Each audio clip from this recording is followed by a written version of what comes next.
રાજ્યના માનનીય ગૃહ રાજ્યમંત્રી શ્રીના સૂચનાના આધારે નો ડ્રગ્સ ઇન સુરત અભિયાન હેઠળ માનનીય પોલીસ કમિશનર શ્રી ગેહલોત સરના માર્ગદર્શન હેઠળ અમરોલી પોલીસ સ્ટેશન વિસ્તારમાં ડ્રગ્સ મુક્ત કરવાની કામગીરી ચાલી રહેલ છે।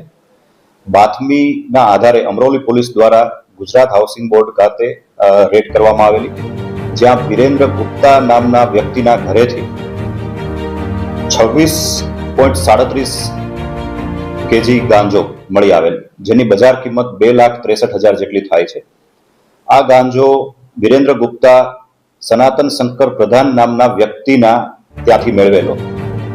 શંકર પ્રધાન મૂળ ઓરિસ્સાનો રહેવાસી છે અને ઓરિસ્સાથી ટ્રેન મારફતે આ ગાંજો લાવતો હોવાની હકીકત જણાઈ આવેલ છે। હાલમાં બંને આરોપીને એરેસ્ટ કરી લેવામાં આવેલ છે અને કાયદેસર કાર્યવાહી હાથ ધરવામાં આવેલ છે।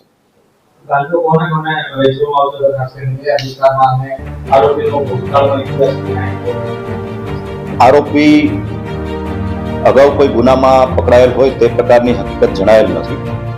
છેલ્લા 2 માસથી ગાંજા વેચાણની પ્રવૃત્તિ ચાલતી હોવાનું ઇન્વેસ્ટિગેશન દરમિયાન જાણવા મળેલ છે। અમરોલી વિસ્તારમાં આસપાસમાં છૂટક ગાંજાનું વેચાણ કરવા માટે આ ગાંજો લાવવામાં આવેલ। છેલ્લા 2 માસમાં લગભગ બીજી વખત આ ગાંજો ઓરિસ્સાથી મંગાવવામાં આવેલ છે, તે પ્રકારનું ઇન્વેસ્ટિગેશન દરમિયાન જાણવા મળેલ છે।